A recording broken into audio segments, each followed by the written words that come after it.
क्या टीटीपी का दहशतगर्द हाफिज गुल बहादुर मारा गया?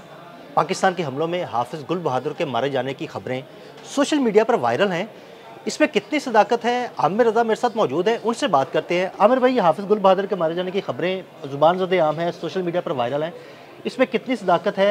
हमारे नाज़रीन को ज़रा बताइएगा। देखिए, ये हाफिज गुल बहादुर जो है, इसको पिछले दौरे हुकूमत में ये कहा गया था कि ये गुड तालिबान है। इसके बारे में ये मौक़िफ़ इख्तियार किया गया था कि ये पाकिस्तान मुखालिफ नहीं है, ये अफ़गानिस्तान के अंदर मुख्तलिफ़ गिरोहों के ख़िलाफ़ बरसर पैकार हैं और इसके लिए काम कर रहे हैं। लेकिन हकीकत ये थी कि पक्तिया और होस्ट के इलाके में इसने बाकायदा ट्रेनिंग कैंप्स बना रखे थे, जहाँ पर ख़वारिज को तरबियत दी जाती थी कि उन्होंने किस तरह पाकिस्तान के अवाम, पाकिस्तान की फ़ोर्सेस पर हमला आवर होना है। ये गुल बहादुर जो थे या हैं, ये तो खैर ज़राइक से बहुत सारी ख़बरें इस वक्त सोशल मीडिया पर हैं।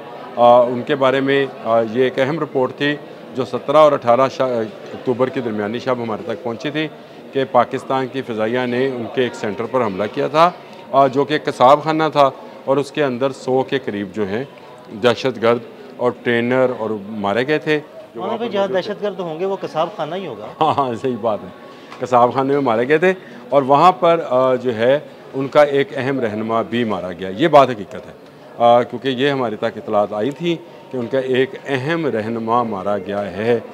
जब मैंने इसको मज़ीद थोड़ा सा सर्च किया तो ये ख़बर निकल कर आई कि तालिबान जो हैं वो तो इसको बिल्कुल उलट रंग दे रहे थे, क्योंकि ये सीज़ फायर के अगले दिन का वाक़या है। सीज़ फायर जब हुआ था तालिबान की ख्वाहिश पर हुआ था, और गुल बहादुर क्योंकि तालिबान के भी ख़िलाफ़ हैं हाफिज़ गुल बहादुर, उन्होंने ये किया कि उन्होंने पाकिस्तान आर्मी पर सिक्योरिटी फोर्सेस के लोगों पर एक खुदकुश कार के ज़रिए हमला किया था। उसकी वीडियोज़ भी मंज़र-ए-आम पर आई। उसकी सज़ा देने के लिए जो है फिर इनके सेंटर पर हमला किया गया, फ़ज़ाइया ने हमला किया और उसमें इनके बहुत सारे लोग मारे गए, बहुत सारा इनका असला और वेपन्स और बारूद खाना जो उन्होंने बना रखा था वो तबाह बर्बाद हो गया। इस पर तालिबान ने सियासत शुरू की और भारत के कहने पर ये मशहूर करना शुरू किया कि ये तो आम शहरियों पे हमला था। हालांकि ये ऐसा नहीं था, ये गुल बहादुर पर ही हमला था और उनका एक अहम रहनुमा जो कि गुल बहादुर का करीबी अजीज़ था वो मारा गया। हाफिज़ गुल बहादुर की मौत की तस्दीक अभी तक किसी मुसद्दक़ा ज़राए से अगर आप कहें तो नहीं हुई है। हो सकता है कि उन 100 अफराद में, क्योंकि उनकी लिस्ट आना अभी बाकी है, कुछ तालिबान की जो टीटीपी के लोग थे उनके मारे जाने की जब इतला आई थी, जब उनकी लिस्ट आई थी, तो मैंने आपके साथ ही एक व्लॉग किया था जिसमें हमने वो सारी लिस्ट पढ़ के सुनाई थी, बाकायदा नाम बताए थे, ग्रुप बताए थे और उनकी जगह बताई थी कि कहाँ पे काबुल में कौन था, कंधार में कौन था, चमन के बॉर्डर पे कौन था, तुरखंबे के बॉर्डर पे कौन था, तो वो हमने बताए थे। इनकी फहरिस्त भी बहुत जल्द आ जाएगी। असल में तालिबान भी मुंतज़र हैं कि हाफिज़ गुल बहादुर ग्रुप के अंदर से एक रिपोर्ट आए कि उनके कौन कौन से लोग मारे गए हैं।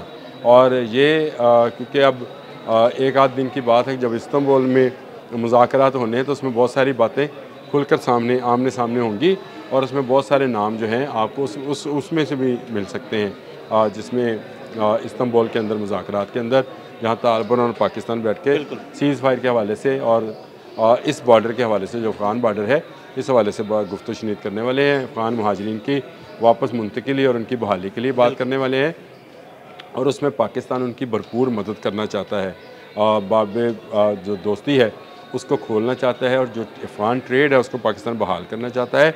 लेकिन मैं पहले भी ये बात कह चुका हूँ, दोबारा कह रहा हूँ कि ये सारी के सारी कामयाबी या नाकामी का सेहरा जो है ये अफ़गान तालिबान के सर है। अगर वो इंसान और बंदे के पुत्र बन के रहते हैं तो मेरा ख्याल है कि तो पाकिस्तान, लेकिन चले फिर भी उनकी माजी की हरकतें देखें। हाँ जी, बिल्कुल आप सही कह रहे हैं। हाफिज़ गुल बहादुर जो हैं उनकी मौत की जो है इतला जो मुख्तलिफ़ सोशल मीडियाई जो है वहाँ ट्रोल्स की दी जा रही हैं अफ़गान तालिबान की तरफ से या हमारे यहाँ से मुसद्दक़ा जो मीडिया ज़राए हैं उनसे ये रिपोर्ट अभी तक सामने नहीं आई है। और हाफिज़ गुल बहादुर ज़रूर हमले में हलाक अगर हुए हैं तो उसकी रिपोर्ट आपको इस्तांबुल से मिल जाएगी और उसके बाद आपको पता चलेगा कि कौन कौन से अहम रहनुमा इस हमले में मारे गए थे।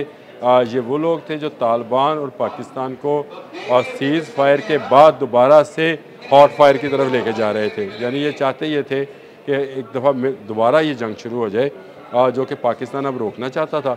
पाकिस्तान ये चाहता था कि तालिबान जो हैं वो इस बात को तस्लीम करें कि वो TTP के अहम सरकर्दा रहनुमाओं को पाकिस्तान के हवाले करेंगे और दहशतगर्दी का अपने मुल्क से ख़ात्मा करेंगे और इसी के नतीजे में पाकिस्तान से भी दहशतगर्दी ख़त्म हो जाएगी। लेकिन हाफिज़ गुल बहादुर ने साबित किया कि वो पाक अफ़गान बॉर्डर के ऊपर अमन नहीं चाहते थे, इसीलिए पाकिस्तान ने इसकी जवाबी कार्रवाई की।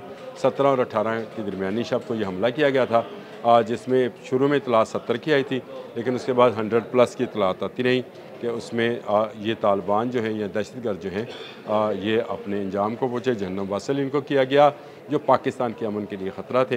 तो हाफिज़ गुल बहादुर का भी कन्फर्मेशन होना बाकी है। हाँ, आपका सवाल ठीक है कि ये बचे या नहीं बचे, इसकी सोशल मीडिया पर ट्रोलिंग बहुत ज़्यादा है, लेकिन इस हवाले से कोई मुसद्दक़ा इत्तला हमारे तक नहीं है। जब तक मुसद्दक़ा इत्तला नहीं आती है हम आप तक या आप तक अदील भाई बात नहीं कर सकते। बिल्कुल, बहुत शुक्रिया आमिर भाई जी। बिल्कुल, हाफिज़ गुल बहादुर की हलाकत हुई या नहीं, मुसद्दक़ा इत्तलात तो नहीं, लेकिन सोशल मीडिया पर इस हवाले से बहुत सी खबरें ज़ेरे गर्दिश है। आमिर भाई ने बड़ी तफसील के साथ आपको बताया। अदील अहमद और आमिर रज़ा को इजाज़त दीजिएगा। अल्लाह हाफ़िज़।